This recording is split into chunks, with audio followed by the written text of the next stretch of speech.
Greetings, all. Welcome back to the Coptimizer podcast. Another fantastic guest today. I have Donna Brown, retired sergeant from the Tallahassee Police Department in Florida, where she spent just under 27 years. That seems to be a magic number. That was my number. I finished year 27 and did one day in year 28. Actually, I was 26 years, 3 months, and 5 days to be Not exact. that you're counting, right? No, right, exactly. Never counted. Well, welcome to the show. I really appreciate you spending some of your valuable time with us today, Donna, and I'm really looking forward to this conversation. Oh, thank you for having me. I love doing these, and it's always an honor. So I appreciate it. So, just right up front to let the listeners know, not only are you a retired police officer, but you are now a veteran author and the author of a series of 3 books called Behind Beyond the Badge. And there are stories of resilience, grit, empathy, compassion, perseverance, all the things that we look for in police officers. You've done an amazing job of highlighting some of these careers and telling their stories. Thank And you. I want to get to some of them, but we got to start with yours first. Okay. I'm going to date myself here. I was hired by the Tallahassee Police Department in 1979. I was one of only 5 women at the time. And honestly, pretty much the reason the 5 of us were there is a woman a year or 2 prior to that had to sue the city of Tallahassee because they flat out didn't hire women. So I've obviously seen a whole lot of changes over the years, but like everybody else, I started out working the streets, became a field training officer, got promoted, actually before getting promoted, I moved to our training unit, which probably was one of my favorite assignments. Promoted out of there, came back to the streets, eventually became an FTO sergeant, and then eventually was moved into our criminal investigations bureau. I worked a couple different assignments and landed in homicide, where I ended up supervising our homicide unit for 10 years. Well, That's pretty much it in a nutshell. yeah, just in a nutshell. Well, even those first 10 years, there's a lot that we could cover there, but I got to go back, right? So one of 5 women. Yes. That's pretty cool. It's always fun to be a trailblazer, but it's also a little challenging to be a trailblazer. Yeah, it certainly had its moments, that is for sure. Not just, there were still people within the department who really still didn't want women there. Unfortunately, my shift lieutenant was one of those, so it was a bit of a challenge getting through the FTO program. But the community itself, and Tallahassee's kind of, at the time, an old South town, and having women in uniform was just a foreign concept for them. So, but I The wouldn't trade. Gentiles were having a hard time adjusting, huh? Yeah, I think so. Oh, well, that's their problem, right? Right. Well, I did one real quick story just to highlight that is I got dispatched to one of our bars, and the guy's out in the parking lot, and obviously he's on the losing end of the fight. He had broken nose, he's bleeding a little bit, nothing really serious. And so I'm talking to him, I'm getting all of his information, and had another officer show up who happened to be a male. And he gets out of the car, and he's just kind of, hey, do you need anything? And I'm like, no, everything's fine. And the guy that I'm talking to stops talking to me and goes right over to the male officer. And I'm just kind of standing there. I'm like, whatever. And the male officer, he goes, sir, you need to go back over there and talk to her. She's, going to write your report and handle your case. But I want to talk to a real police officer. Oh, man. And I'm just standing there. I'm like, Yeah. whatever. And kudos to him. I mean, that's why I tell this story to this day, because he's like, I work with some really great guys too. And he's like, sir, she is a real police officer, and you can either talk to her or you're not going to talk to anybody. And I'm kind of looking at him like, what are you talking about? And he's like, I'm not talking to her. And the other officer looks at me, he goes, come on, we're leaving. And I'm like, what? He goes, get in your car. If he didn't want to talk to you, then he didn't want to talk to an officer. Let's go. And I was like, holy crap, but he's a senior veteran officer. And I'm like, okay. So we both go to get in our car. And the guy's like, no, wait a minute, you can't leave. And he's like, well, you either talk to her or we are leaving. And so he talked to me, but I was like, so it was those kind of little things, but not bad. I mean, it really didn't take long for the community to start getting used to us. Well, thankfully they did, right? Yeah. Yes. And I'm sure that's probably not the only struggle that you had, internally, externally. Yeah. And when you're not in those positions, it's kind of hard to say, hey, I can empathize or I can sympathize, because you don't really know, right? Right. I learned that lesson a long time ago. I can make a lot of assumptions. I can think I know something, but I've put myself in a few precarious situations because I thought I knew what the hell I was talking about when I didn't know. So Yeah.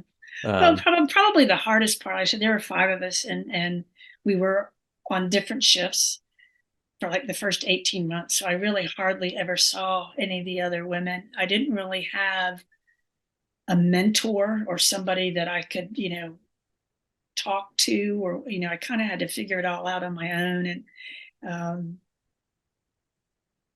I think that made me a little bit stronger. I mean, it was just something I had to recognize from the beginning, that no matter what I or the other four did, we were always going to be under the microscope. And so that did add a little bit of a extra stress, I guess, to it. But um, actually, a couple of years down the road, we brought in a woman who had more experience from a bigger agency in South Florida. And she kind of did become my mentor at that point. She just had a lot more experience and stuff. But well, that's good. Yeah. So you get promoted to sergeant, and you start, and then you're working homicide. In maybe again just a little bit of a teaser from your book, and I'm going to hold this up for people that are watching on the YouTube channel. You can see the cover there. The 560 cases in 10 years. You were working death investigations. Death investigations. An average of one a week. I mean, that's a lot. And Tallahassee, I remember in the book you said that when you started, it was an agency of around 150 officers, and then by the time you retired, it was right around 400. Correct. Yeah. The Tallahassee itself has grown, and obviously so has the department. Yes. And that's why I said, people ask me, well, how come you know those numbers? Well, of course, when you have to testify in court, which wasn't thankfully all that often, but you had to have your numbers, especially as a supervisor. Well, how many death investigations have you supervised? Blah, blah, blah, blah, blah, all that. And I really didn't pay attention to those numbers until I retired. And I was like, that is a lot. That's one a week. And like I said, I had told you before, those aren't all homicides, thankfully, but we were tasked with investigating every type of death there was. So I mean, I've seen probably just about any way you can think of a person dies. I've seen it. So yeah, that I didn't realize it, but yeah, that was a lot when I sit back and think about it. I have another interview with Jim Bontrager. He is a police chaplain, very interesting guy. He has a program that he runs, but one of the numbers that he put out was the average police officer in America will experience 180 significant traumas throughout the course of their career, where the average person in life might only experience a handful, right? Like over the course of their life. So, and I that number, I think when people listen to that, will think it sounds high, but I was like, it depends on where you work, right? And how busy your agency is and the things that you're doing. I was like, 180 actually seems that could be like a year for some people, for some officers. And I guess maybe it all depends on how you define trauma, Right. and what, what these incidents are. But all of them, any death investigation is going to be significant. And we'll use this as a good segue to kind of talk about your books. And I kind of want to jump right into your story in your book, because you lay it out, and I really encourage people to buy it and read it.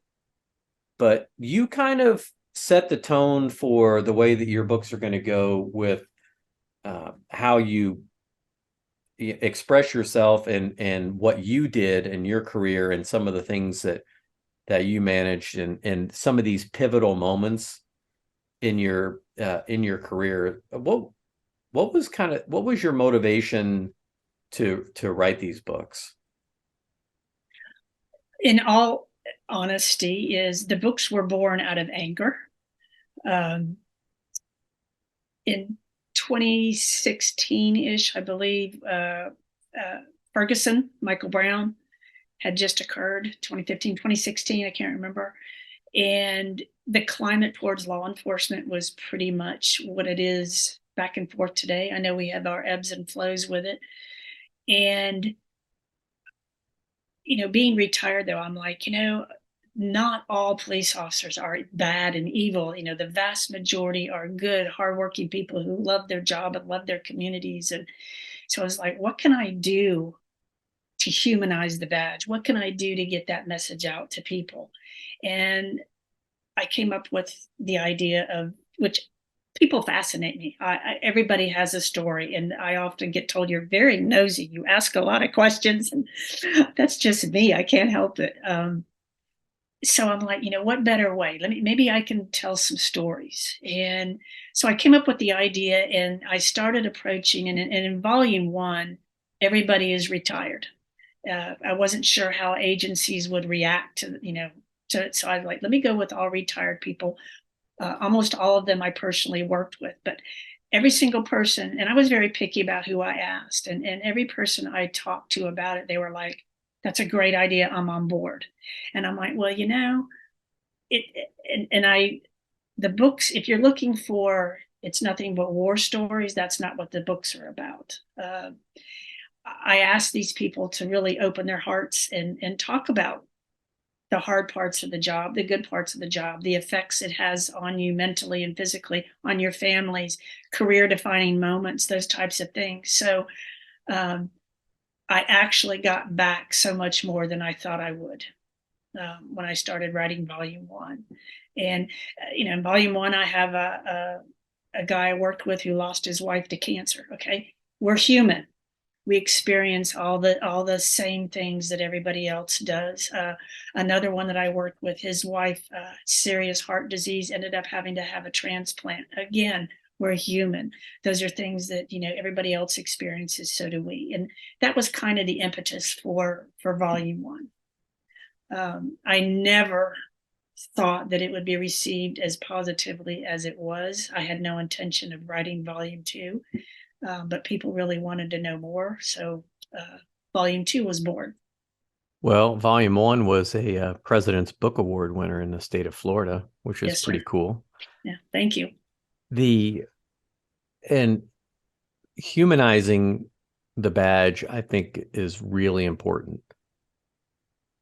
And you tell a story really about yourself, where just it's some of the things that we just kind of talked about already, but then some of those cases that you take with you. And one of the things that tends to happen to police officers over time is they experience trauma, they see a lot of bad things, they start to kind of go inward, and rather than confronting these things, rather than talking about these things, they just kind of bottle them up, because that's the way that it was taught to us, especially right. in, I wasn't far behind you in my generation, but that's, that was it earlier in the career. You really you just kind of did it, right? And you didn't talk about it. And Correct. you kind of see some weird things. Nobody else talks about it. So you're like, well, I guess I'm not going to talk about it. Right. I'll just move on. And we have found that that's probably not the best way to handle this. And this younger generation, they get maligned, I think, at times for being soft and for being overly emotional.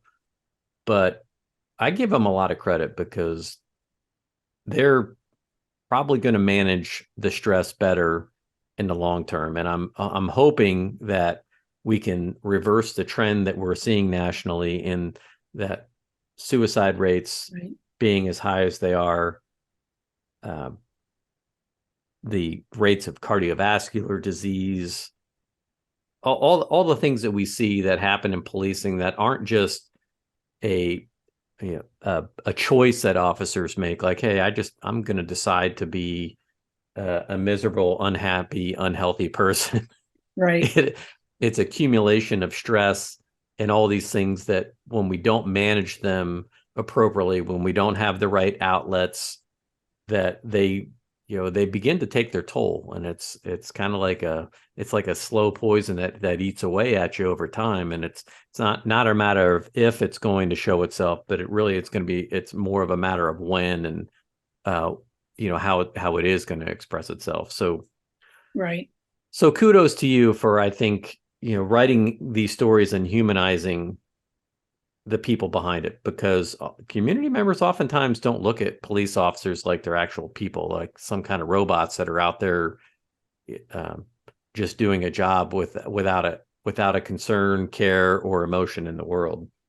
And I've had people, one thing volume did for me that I really didn't expect it is it opened up a whole nother world for me, especially for public speaking. I mean, I've been to college campuses, to criminal justice programs, to professional groups, women's professional groups. I mean, and I live for that. And that's one thing I actually loved at the police department. I did a lot of those things, and I taught or was part of every Citizens Police Academy from the time we created it until the time I retired. And any opportunity I get to maybe educate, even if it's a one-on-one conversation, I'm there. And in some of these speaking engagements, it dawned on me early on. I use this scenario. I tell people, and I'm like, do you really know what happens when you call 911?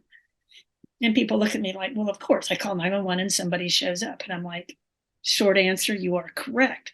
I said, but let's do this. Let's assume you call and you need a police officer. I said, okay, police officer show. First off, you have to have somebody answers the phone, somebody who has to ask you those stupid, ridiculous questions that you think they are, to enter that information to get somebody dispatched. Okay, that's the start of the process.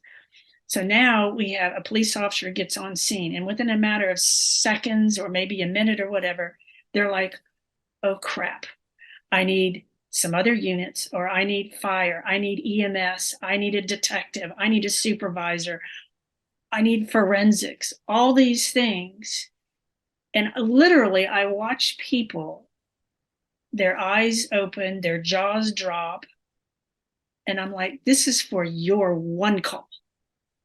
Now granted, that could be the extreme, but I'm like, you've got 20, 30 people from all different parts of the system coming to your one call.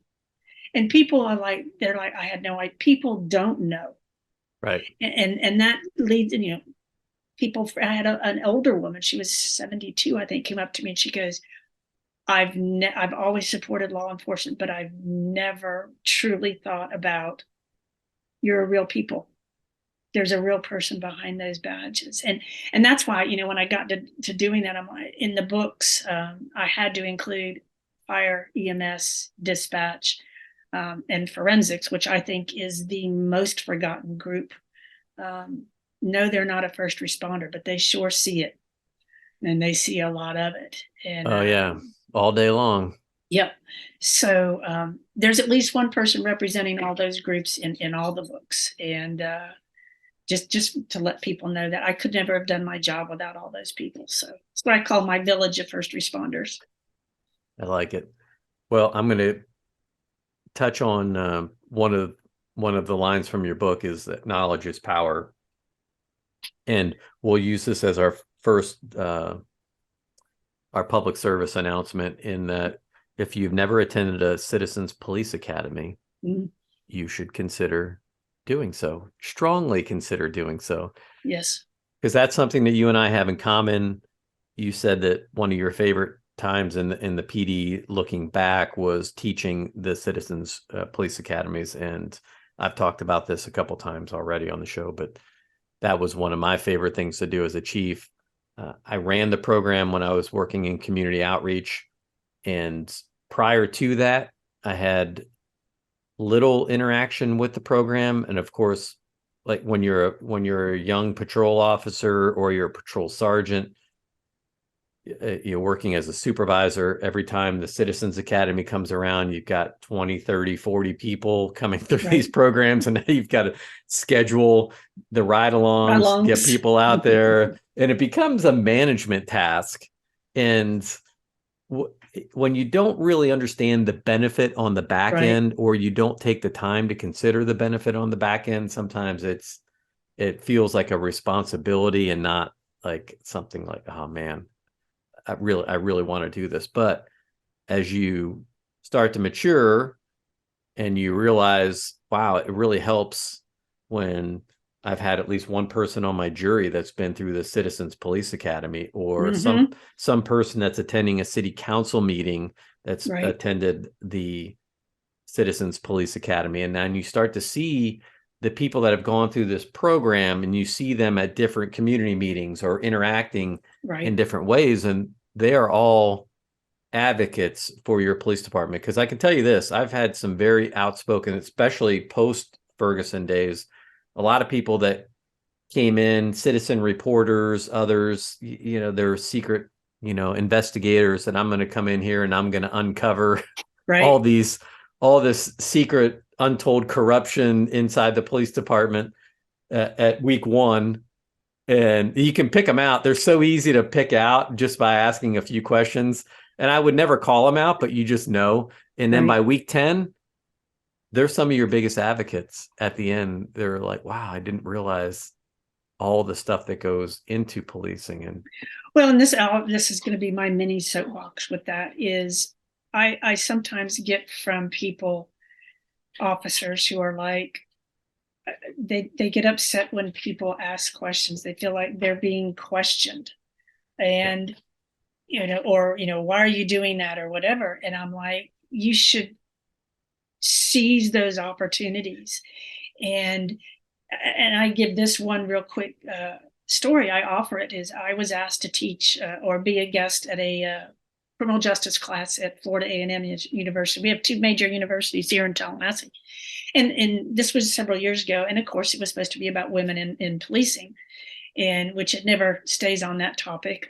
When you're there, obviously, we spent about 5 minutes on that. And then it got into, why did you do this? Well, the profession as a whole. And, it started to become a little bit negative. And I had a young guy ask me, he was very, very animated. And he's like, why is it every time, I run up to a police officer or I see somebody else do it, the officer backs away or whatever. It's, I find that offensive. And, what, you don't want to be near a black guy or, and I just stood there and I just let him go. And I could, heads are nodding in the classroom. And finally he was done. And I said, okay. I said, I'd like to address that. I said, it's very valid. And so as I'm talking to him, he's sitting in a desk and I'm standing. I start walking closer and closer to him. And by the time I'm really done, we're just about like this. I'm standing right there. And he's backing away from me. And I said, why are you backing away from me? And he caught himself. And he's like, well, I don't know you. You're invading my space. And I went, really? And all of a sudden I could see other students in the class, the professor, they're all kind of like bobbleheads, like, And so we had that discussion. I said, officers are taught from the beginning, they, keep a certain distance. It has nothing to do with whether you're black, white, male, or female. It's a safety concern. They don't know you, you don't know them. And so we had that discussion, and it changed the dynamics of the whole rest of the hour. It became an awesome conversation. And I'm like, I try to tell that to officers, seize that opportunity, to enlighten people. It's not necessarily they're questioning you; they truly don't understand. Um, Yeah, and and that goes down to what I think is one of the most important qualities of an officer. It's the ability to communicate. If you can't do that, it's going to make the job really tough, in my opinion. absolutely. One of the questions that you ask everyone in your books is to name a defining moment in their career, like a pivotal point that they're going to take with them forever. And before we talk about a couple of the other stories in your books, I thought maybe we would talk about your own. Okay. So you had an officer that was shot in the line of duty, and you were and Sergeant Dale Green, he was shot and killed while responding to a home invasion robbery. Um, but it was your unit's investigations, your responsibility to work that case. Right. So what's that like? Well, obviously, as the supervisor of the homicide unit, that was always in the back of my mind. That was one call I never wanted to get. Um, that or a plane crash into the Capitol building, which our Capitol building is very tall. But anyway, Yeah. um, I still remember exactly, what I was doing when I got that phone call. And part of that too is, people, we had a job to do, and that's kind of the focus.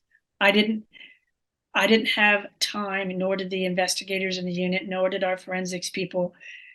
We had a job to do. So the emotional side of we've lost a friend and a coworker, that really, as best as we could, didn't exist. We had a job to do. That was hard. That was a hard balance initially. And the other is we have the initial, uh, then you have the funeral, and I hate to say it, it's kind of cold. Life goes on, Yeah. But for us, I mean, we lived and breathed that case for over a year. I mean, every single day we were doing something with it. We were meeting with the prosecuting team. We're, meeting with the families or whatever. I mean, it just, so we had to relive it, and we never really had a chance when we all got together later after the court trial and was like, you know what? As a group, we really never dealt with it. We really never, had that chance to grieve, and it was an incredible learning experience for us. So um, that was certainly by far one of the hardest things I ever had to do in my career, for sure. Because you have to put you do have, and this is where this interesting juxtaposition comes in for police officers, because you do need to address these things emotionally and understand what the impact is, but you also have a job to do. You Right. have a professional responsibility, and it certainly when it's one of your fellow officers, it hits really close to home. But you worked these cases for 10 years, and every case has a story behind it. Every case has a family behind it. Everybody, and there are impacts that ripple out. It's not just um, it's not just you and how you feel about how you're managing it, but it's also the loved ones. How and particularly when you're working homicides, right? When Right. especially if you don't have a suspect right away, and it takes time. That's tough. And you might be referencing, I it was a homicide that we worked, and it went unsolved for 3 years, and we never gave up on it. We continued to work on it. Her mom and dad and her sister, they lived out of town, but they stayed in touch, and not in a pestering way. And this is Uh, this is a young woman that was murdered in and Tallahassee. yes, in her home, we found her in her home. And, you know, that's the first time I really did see, because it was unsolved and the wear on the family. They'd call and check in, and our victim advocate that was assigned to them, I mean, they became very, very close. But when the family would come into town, I'd go to lunch with them or dinner. I mean, we just kind of, we developed a very different relationship than I had with most. And I can't say there was anything more special about him. There was just something about it. And eventually we did solve the case, and how we did it that's a whole nother discussion with it. But when you talk about career defining moments, I had no idea. But when I retired, her father came to my retirement ceremony, and I was just touched beyond words. That kind of was like, that was what my whole career was about. That he actually took the time and from out of town and came to my retirement ceremony. It was just, I really still to this day don't have words for that. And that's just one case. Correct. And those are, there are detectives across the country that are working, they're picking up cases today, probably a couple, as in the time that we've Right. been sitting here. And again, one of those challenges and things that you can help people understand through citizens police academies and other programs, and quite frankly, stories in your book, is that the work never stops. Right. It's always coming. And the example that you gave earlier about, well, one person makes a 911 call without understanding the processes behind it, the mechanics and the resources and everything that is mustered to respond to that call. And, for that person in that moment, the only thing that matters is them. Right. And the rest of the city is still moving. Right. The world, and sometimes it's hard for us to understand that, even as police officers, right? The world does not revolve around us. Right. The world is just moving. Yep. And the rest of the city doesn't stop. And so you still need to continue to be able to respond and handle emergencies. And of course, you can prioritize what you're going to do with the resources that you have. And a lot of times people don't like that. They don't like being a little bit lower on the priority, even though the nature of their emergency or non-emergency may not rise to immediate attention. Right. But for the individual officers that are working the calls, right, those things never come up, right? And when you're a patrol officer, it's funny, the internal rivalries that you have at police officer, with police officers and departments, right? Officers are like, detectives, those guys, they never do anything, right? They're always going for ice cream, and they get to eat lunch every day, and Right. they're getting their workouts in. Like, we're out here humping, like running calls all day long. Right. But when you're a patrol officer and you do work, you do work hard, and when you're done, you go home at the end of the day, and guess what you get to do? You get to reset, and tomorrow you come back in, it's a new day. You might have some follow-up to do on a case here and there, but for the most part, your day ends, tomorrow is a new beginning. But for a detective, when they go home, if they get to go home. Yeah, if they get to go home, but they're bringing with them mentally and emotionally all the information that's coming with them in these cases that they're working. And then all the cases that came in today, and then there's more cases coming tomorrow. So if you're not closing out cases, then the work just piles up, right? And that's a different type of stress and a different type of emotion. Yep.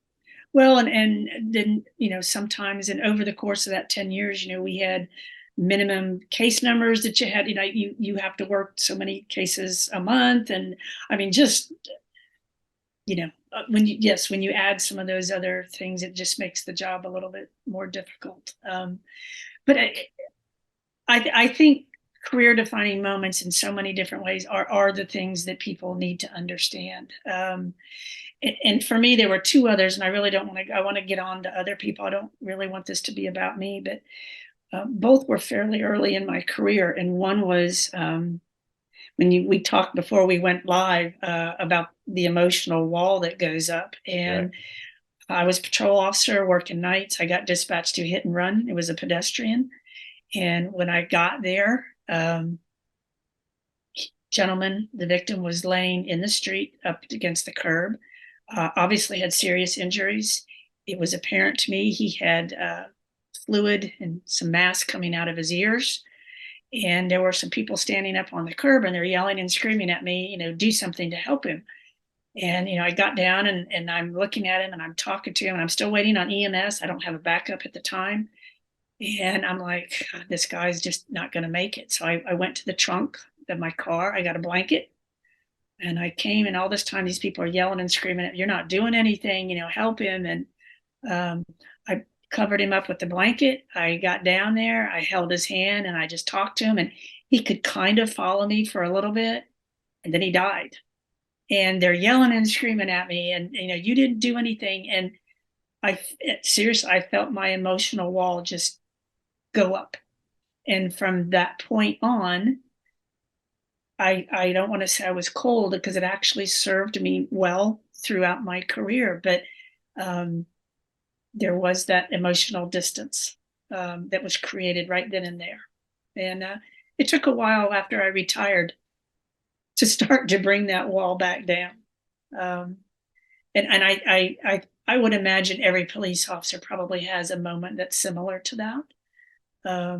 The other was, everybody's got a story of I almost shot, and fill in the blanks.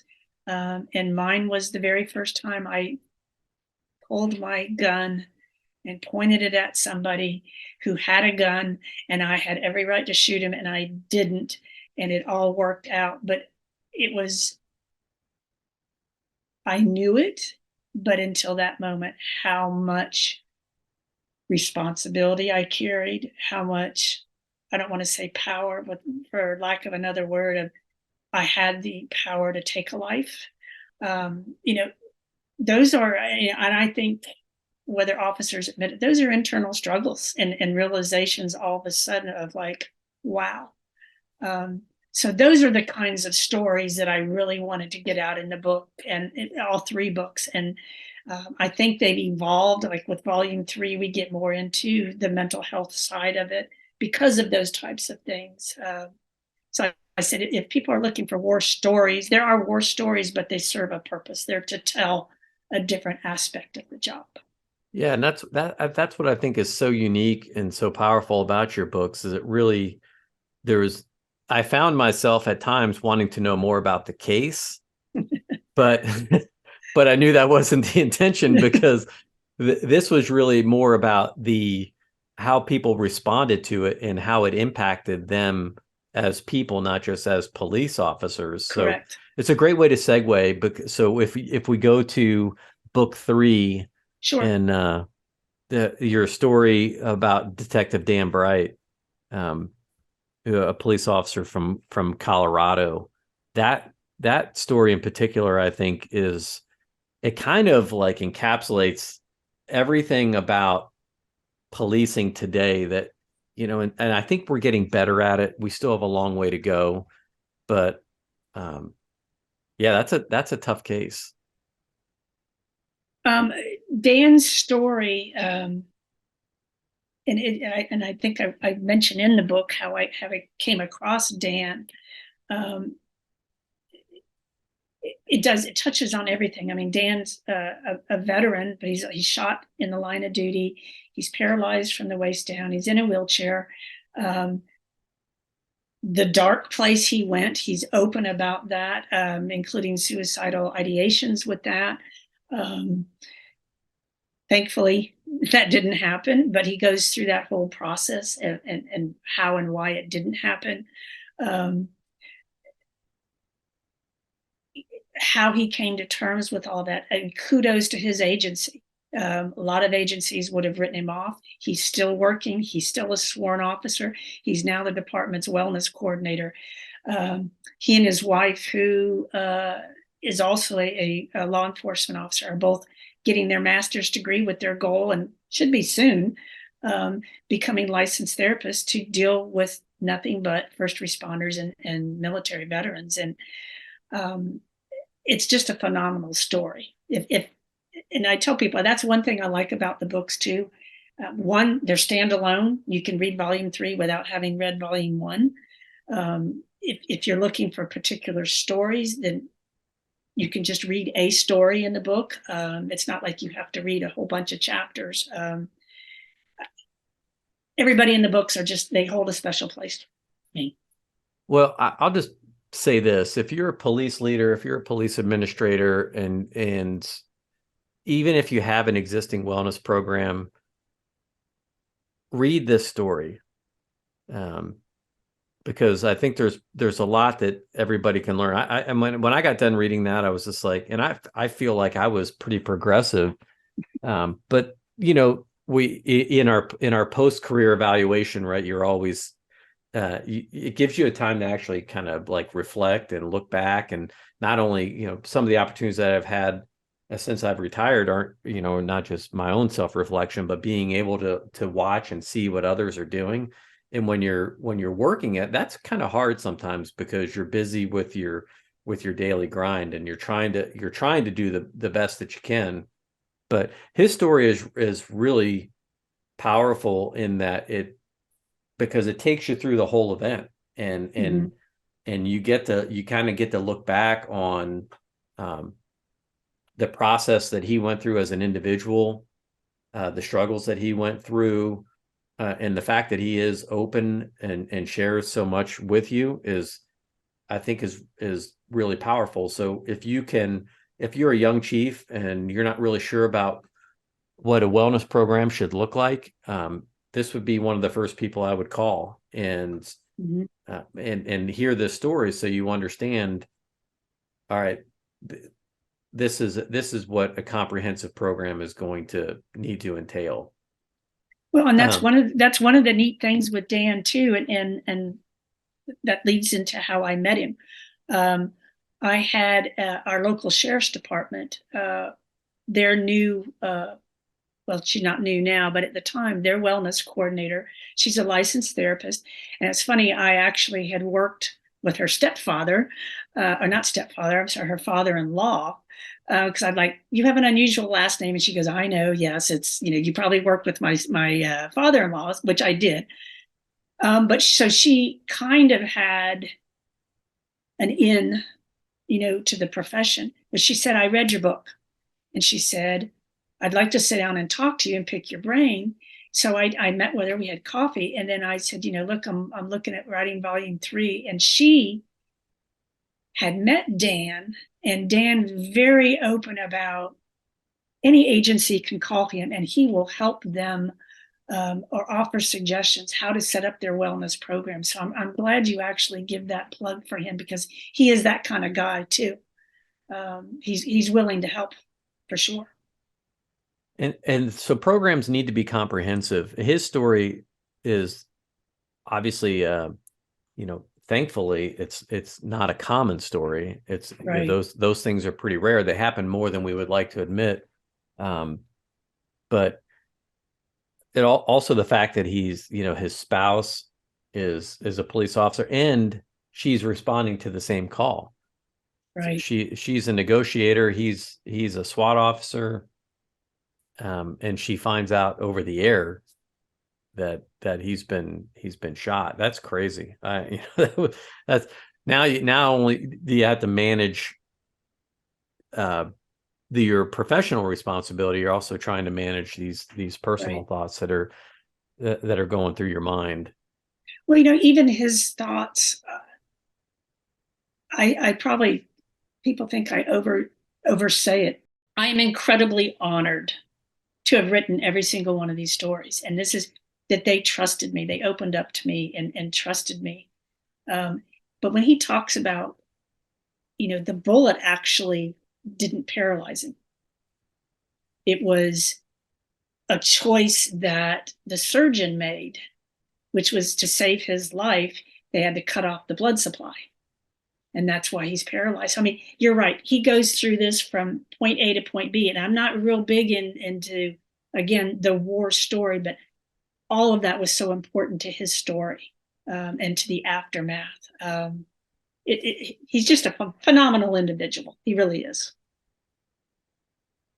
And whether you're suffering from a traumatic injury like that, I mean, a life-altering injury, I think one of the powerful things that can be learned from his story is that a lot of officers experience the very same emotions without even having to carry that additional burden, Right. and of where that you get in. I call it the doom loop, right? Where you get into these negative thoughts. And that we talked about earlier, right? The shield kind of goes up. Right. We don't. There's no release. We don't talk about it, and then this is why I'm such a strong proponent for people having a physical outlet as much as an emotional and spiritual outlet, doing things like, doing your best to eat well, get good sleep, exercise regularly, do these things because they help with that balance, and they're good coping mechanisms to help build resiliency and manage and mitigate Right. stress. Right. But yeah, I wanted to read a passage from here because he was talking about when he went to visit with a therapist, where he like that was even in that situation, it was very difficult for him to open up and share, even though Right. he had been seriously injured in the line of duty. And so he said, I was hesitant to on our first visit. I didn't know the therapist, didn't trust her or feel comfortable sharing anything. I was just going to please her and share brief information so we could get out of there. Like, I think every cop can kind of share that. And I say Right. that with a lot of agencies now, because of people like this that are pushing the envelope and that are getting people to change. A lot of agencies are requiring officers every year, sometimes twice a year. You're gonna go meet with an EAP counselor Right. and just gonna have a discussion, just to get them familiar with the process. Says then I went a second time, then a third. Eventually, I was going every week for almost 2 years. It was invigorating. A huge weight was lifted off my shoulders when I decided to stop avoiding my fears and thoughts and face them head on, like I had with so many suspects I encountered in my career. And this the part where I highlighted. I learned to challenge my thoughts and replace them with more accurate and positive ones, even if they were only slightly better. This allowed my brain to have the capacity to begin to enjoy the small things in life. Before, I was so engulfed in the negative thoughts that I could never focus on even the smallest of wonderful things in my life. And that really stood out for me, because that you don't have to be injured in the line of duty to get into that position where it's very difficult to see the good in life. Right. And yeah, and to challenge yourself. And I think sometimes what we also don't do well in law enforcement is we don't challenge each other. We don't say, hey, how are you? How are you really doing? Because I think when you do that, you're always worried about those questions being asked right back to you, and then you're going to have to Right. address them yourself. Right. And that's one thing I do like, and I'm seeing more of it, is the peer-to-peer uh, programs that are starting up in some, not just in law enforcement, here locally. It's huge with our fire agencies, fire department, and with some of the surrounding counties, which I think is awesome. Sometimes we're slow to do those, and I'll be honest, the one at one of our local law enforcement agencies here was created because of a suicide. And sadly, that suicide happened to be the son of one of the first recruits I ever trained. Date myself again, too. And, but a wonderful program has evolved out of that. And so if there's a positive to be had, that's it. And when I've talked to them over there now, how that has actually started to transform how they do business, and how it's really helped the officers. And I'm like, I hope that continues to be a trend in agencies everywhere. And like I said, not just in law enforcement, with a lot of our fire departments. I actually, with some dispatch centers, they've started that as well. So I hope it takes off everywhere. So the second passage, I think, ties in nicely what you just said. He says, I can't express how important our mental health is and taking advantage of the healthy resources that are available. The stigma against seeking mental health care doesn't exist anymore. We just believe it does. And I am proof of it. I'm still a cop in a wheelchair and very vulnerable in sharing my experiences after the shooting. I've helped so many other first responders through the darkest of their days, and they overcame their struggles. There is plenty of proof that the stigma doesn't exist. So I think that's I think important for people to hear. A lot of times, and it kind of goes back to his first passage, right? It's you got to be careful about the stories that you tell yourself, Right. because they tend to be the most powerful, and they're the ones that are going to impact you. Right. So, there's a lot of really cool things, and his story doesn't end there. The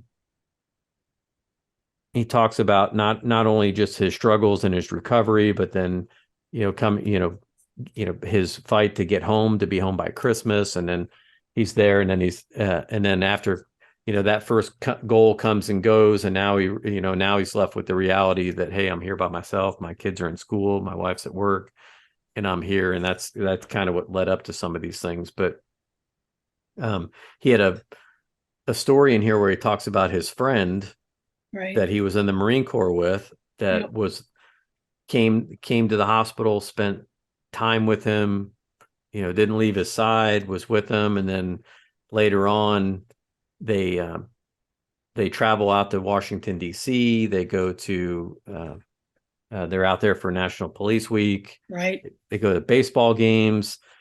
Everything's going well, and then they get home, and a few days later he gets the news that this friend, who was also a police officer, has committed suicide. Right. So now after all that he's been through there, now this is another one of the struggles that he has to overcome. And I think the interesting part about that is that, he didn't pick up there was no signs, there was no clues, there was nothing that registered Right. with him, Right. that this was going to happen, which it's the challenge right now.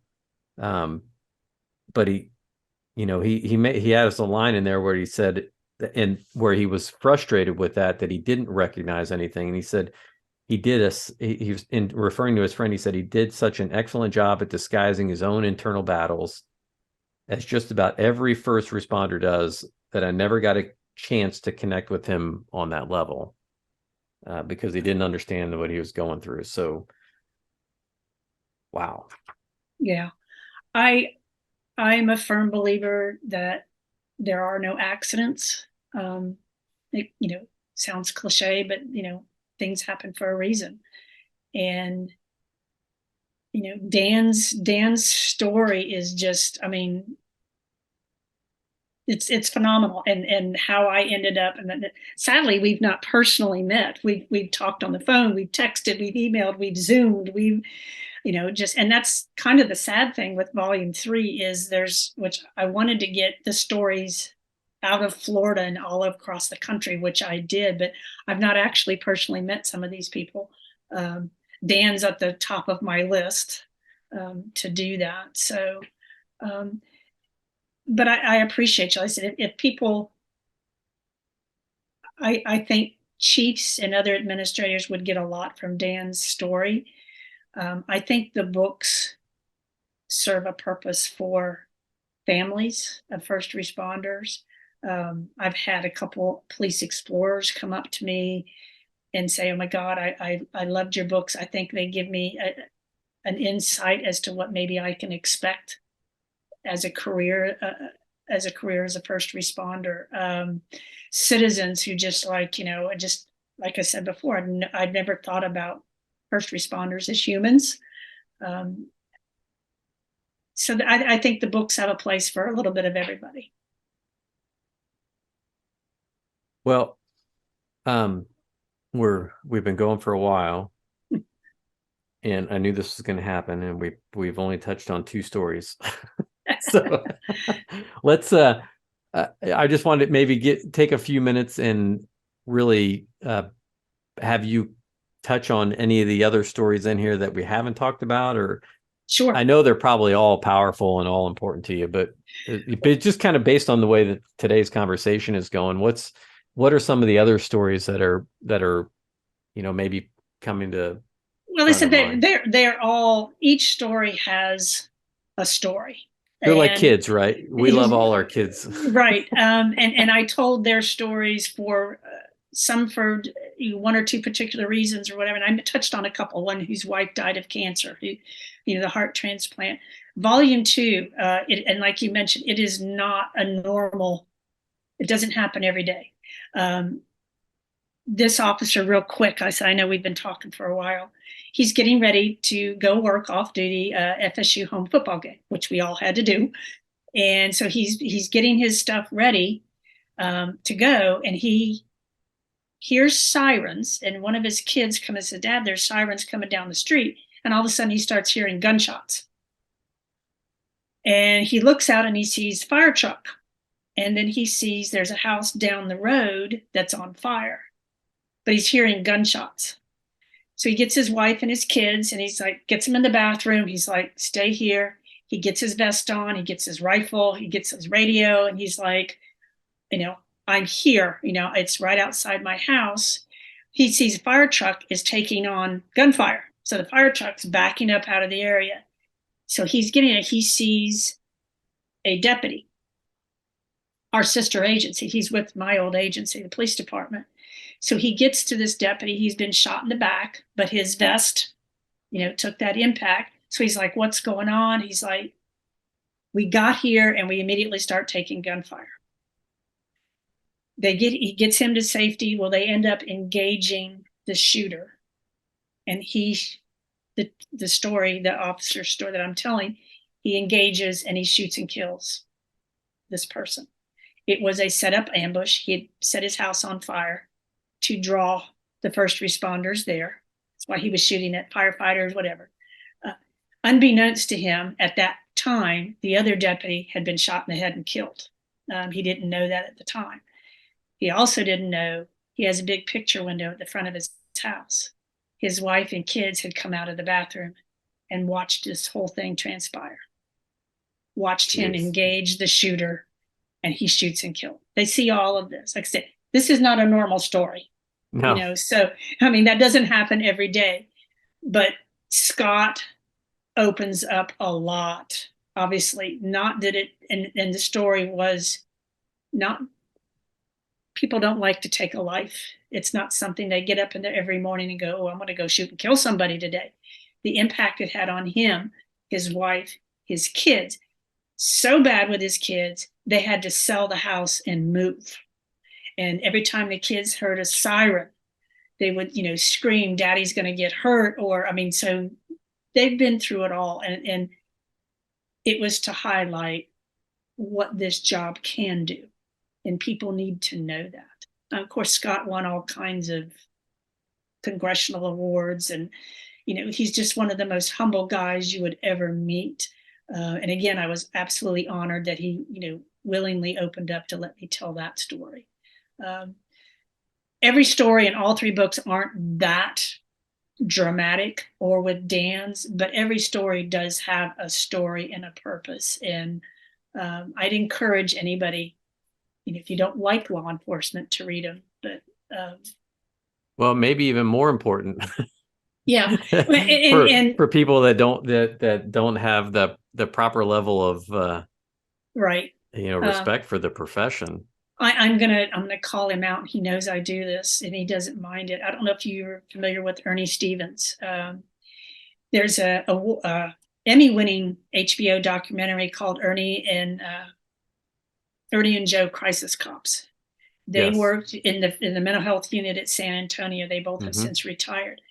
Ernie and I've become very good friends, and he's a phenomenal individual. What he's doing now for mental health. But he read the books and he told me, he said, Donna, he said, my wife and I have a great communicative relationship. We talk about everything. We're very proud of that. He said, until we read your book, volume 2. And I go, uh-oh, and he's like, we read it together. And he said, when we finished, my wife looked at me and goes, do you feel the way these officers feel in the book? And he said, I do. And they realized, and he realized, he never really opened up to her truthfully about the job. But he said that opened up a whole new positive avenue of communication for the two of them. And I was like, you know what? If I never sell another book, I'm happy just to hear that story. I'm ecstatic. So that's why I say I think the books have a little bit of something for everybody. There you go. So maybe on wine club night, bourbon and book night. There you go.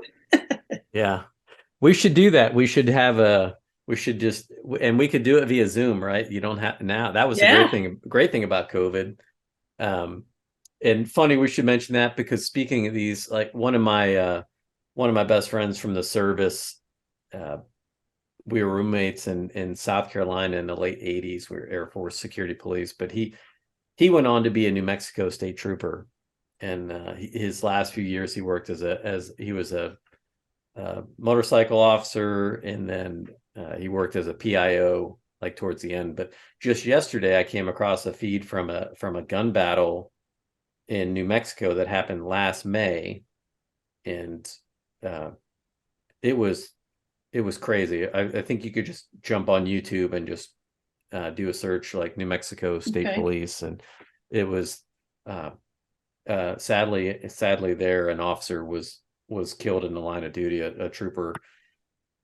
But almost everything that we're talking about, in that case yesterday, as I'm reading, reread your story and a couple others as I was getting ready for this, and I watched that video yesterday, and it all just kind of came flooding right back. Sure. And so you mentioned that, and I definitely I shared the funny stories, and I think that's probably what most of us do. We make light of, and and sometimes the gallows humor is completely inappropriate, right? Outside of certain circles, and so I do caution people, always know your audience before you start saying some of these things, because you never know who's going to be there and what they might take away from it. But at the same time, it is a valid and legitimate coping mechanism as well, right, to be able to try to find ways to process some of these stories. But I was not a sharer of the trauma. I shared some of the funny things. Right. I imagine that's probably pretty common. I think so. And again, there's not much I won't talk about now, but again, I'm so far removed from the job that now and I'm from that old school. You suck it up and, you didn't talk about it. But now, I'll, ask me, I'll talk about it. I'm not ashamed of that anymore. Did it bother me? Yes. Or how did you handle this? Or, I'm there, but I know it's still hard for people. Well, just a couple closing thoughts, and we'll wrap this up because we've been going. Thank you for writing these books. Thank you for telling these stories. I did ask her before we went on air for the audience if she was going to write volume 4, because I'm curious now. And these are 3 books with amazing stories, and every single day, new stories like this they're being made, right? The officers are still out there every single day handling calls. Police departments are still they're still fighting a lot of the same battles. And the big takeaway that I want everyone to think about is, for those that are in policing, we understand the challenge right now for recruitment, retention. We're not getting the people coming into the profession that we need. And I think a lot of times we're not our own advocates for the profession. We do tend to focus on the negative, but and kind of the emotional struggles, but behind all those emotional struggles are also tremendous victories. Mhm. And Dan's story, I wanted to close with this because he talked about, internally, he was really struggling with all the things that he had gone through, being shot, being paralyzed. And then he had a parent come up to him that was a parent from one of the children that was in a school that this vehicle was driving towards when they got into this gun battle. And the parent thanked him, like, thank you for protecting my child. And man, like that, when I read that, I got teared up a little bit. I was like, you don't hear that very often, right? There's not too many of those stories that come back, but just like you had the father from a victim of a homicide, that you guys are forever linked and connected.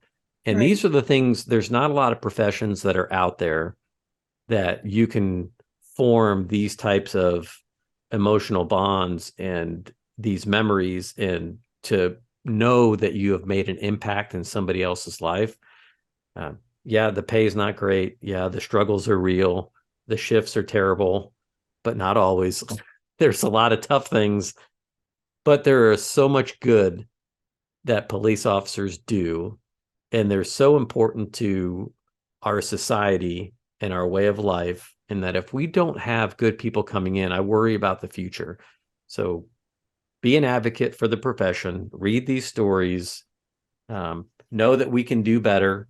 There's things that we can improve on, but overall, it's a great profession. It's a noble profession, and there's nothing else like it, is there?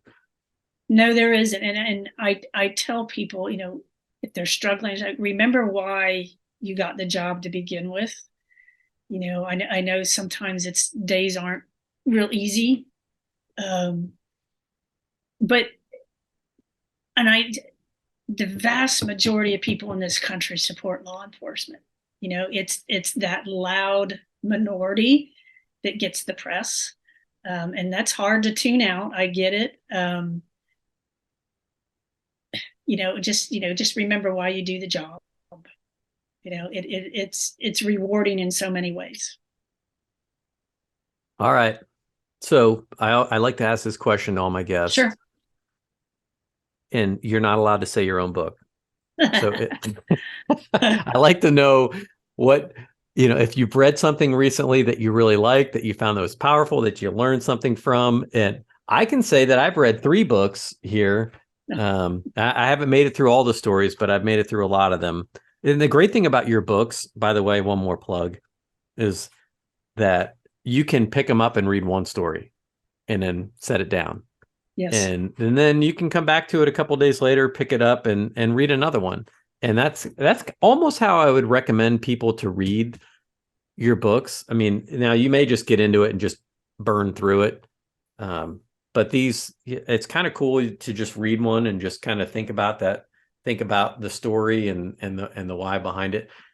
And I do have to say one other thing too, because there's like a theme in all of these books. And one of the questions that you ask, and this will be, I think, a good way maybe to close the show. One of the questions that you ask in there is that, what is a piece of advice that you have for someone that is someone new that's coming into the profession, from all the things that you learned? And the almost to a person, they're that common thread is: take care of yourself, remember your why, and do the right thing, and know that you're making a difference. Now, maybe not in those words, but that's kind of how it was expressed. In short, I guess it kind of sums that up. Be true to yourself. And, sometimes doing the right thing isn't easy, but it's always the right thing. Um, I said, remember why you did the job. It's just all those things you just said. I said, and it's don't lose you. Be true to yourself. Don't lose you. Okay, Mm-hmm. what's your book? What's your book recommendation? God, you gave me 2 seconds to ponder that. I have to give myself a break. I read a lot of nonfiction, and I've read some incredibly good ones, but God, I wish I had some of them here. I mean, I take bits and pieces. You can go fiction. It doesn't have to be nonfiction. Oh, no, I read fiction to give myself a break from the nonfiction. Because I will tell you, I get a lot of times, not a lot, but pretty frequent people, hey, would you mind reading my book? And I'm like, okay, so I have 2 stacks. I have a would you read my book stack, and then I have a pleasure stack, or that I want to read, whether it's fiction or nonfiction. I've read some really good books. I've read some not so really good books. Well, that's nice of you to read them, though. That's a lot, because I'm sure you get a lot. I have a friend that's an author, and I know she gets a ton of requests. I'm sure. I do like reading books. I like stories of resilience. Maybe that's personal. Sometimes that's a little boost I need. Kind of like Dan's story. If you don't get a boost out of Dan's story, you might need some therapy. All right, last question.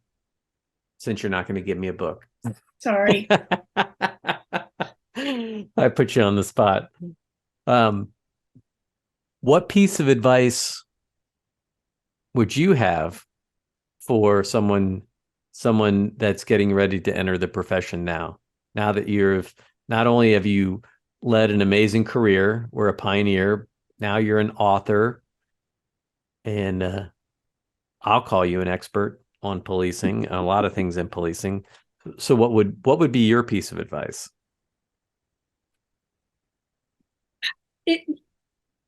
It goes back to what I said is don't lose you. And that's a personal, because I ended up doing most of our press releases, on camera press releases about homicides. Our PIO and the chief are like, look, you know what you want to release and not, and I don't want to screw anything up. So why don't you just do the interviews? I'm like, okay. So sadly, I was on the local news a good bit. And so I couldn't go to the grocery store without, ooh, you're Sergeant Donna Brown. You work in homicide. You're Sergeant Donna Brown. And that's who I became, which it wasn't who I was. But up here, I lost myself, and that's who I was. I wasn't Donna Brown who liked to go play golf or to watch my Cubs or, and it. This is the year, by the way, again. I hope so. Once I retired, it hit me. I mean, it took me that long. It was like I had lost who I was, and I didn't like that. And I started thinking back. I'm like, man, so don't lose you. That's probably the biggest piece of advice I can give. That's simple enough. Simple to say, a little bit harder to execute. It is, right? Absolutely. Yes. Yep. And should people be a Cubs fan or not? Absolutely. If you're a White Sox fan where you have nothing else to talk about. I'm kidding. Well, there's no better place to go watch a baseball game than Wrigley Field. Absolutely. I agree with you. I can't wait to go back. I did get a chance to go to Fenway finally. That was back in 2014. So that was awesome. Even before the Cubs finally got up the schneid and won a World Series. But Fenway was pretty cool too. I'm not going to lie. I can imagine. But my mother, real quick story. My mother, born and raised in Chicago. That's how we used to spend summers up there. She's the baby of 17. So I have a lot of extended family, still have family who live up in Chicago and that. But she used to love Derek Jeter too. She liked to watch Derek Jeter play. So we had the opportunity, the Cubs played at Yankee Stadium, the old Yankee Stadium. So we took her there. So she got to see her Cubs, but she also got to see Derek Jeter, which of course at that time the Yankees just beat the snot out of them. That was a And I good think team. actually that was the first grand slam Derek Jeter hit was against the Cubs that weekend. I remember that. Oh my God, yeah. But yeah, I am a diehard Cub. My grandmother used to be able to quote batting averages and stuff. So yeah, I get it honestly. With that, folks, I really do appreciate Donna. I appreciate you spending some of your valuable time with us and sharing your stories from your book and from your career. And if somebody wants to reach out and get in touch with you, do you have a website or some way that they can contact you? I do have a website. It's behindandbeyondthebadge.com. You can reach me that way. I am on social media. I'm not a big fan of social media, but with the books, I was told you got to be out there. So I'm on Instagram, on Facebook, Twitter, which I'm not on a whole lot. I'm on LinkedIn. So any of those, you can send me a message or send me an email through the site. I'll certainly respond to you. Absolutely. What's And your Twitter handle? I'm gonna have to follow you on Twitter. I love Twitter. It's the do you Wild really? West. I guess I scroll. It's like watching a car accident in motion. Like it's like we're gawkers. Yeah, I'm Donna B213 on Donna B213. All right, yeah, I'm gonna follow you on Twitter. I shouldn't say that I don't like it. It's just I scroll past so much now that I used to sit and read stuff, and now I'm like scrolling past. Yeah, But, yeah, you can get sucked in a hurry. You can buy any of the books through links on the website, but honestly, the easiest is to go onto Amazon. They're available as ebooks, paperback, hardcover. Volume 2 is actually available audio as well. Oh, good. And if you like them, if you do read them and you like them, I'd love to hear about it. Drop you a review on Goodreads. Goodreads, I am on Goodreads. You can leave it there or leave it on Amazon too. Thank you. That's awesome. Here they are with my highlighter pens. That's great. That's so great. These, I've shared this before, these are harder to find these days, but these are Post-it highlighter. So you have a tab, you have a pull tab, you have the highlighter, and then on the other end, you have the pen. That's awesome. So I wind up oftentimes sitting at my desk or in my little reading chair that's behind me like this. Yeah, highlighting or writing notes, pulling the tabs off. I am a sticky person, and I have them. I'm old fashioned. I have them everywhere. And when I worked, I used them. And where my office was, I was second floor of the new wing, which they're building a whole new building. And to get to forensics, I had to come downstairs, go through the lobby, and go to the old building.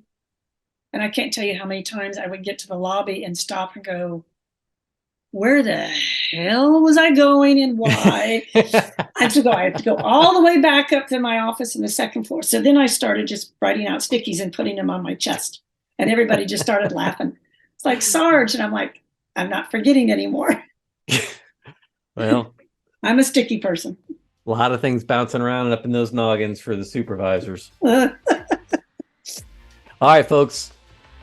Have a great day. Thanks for listening. Until the next episode, we're 1042. Thank you, Donna. Thank you.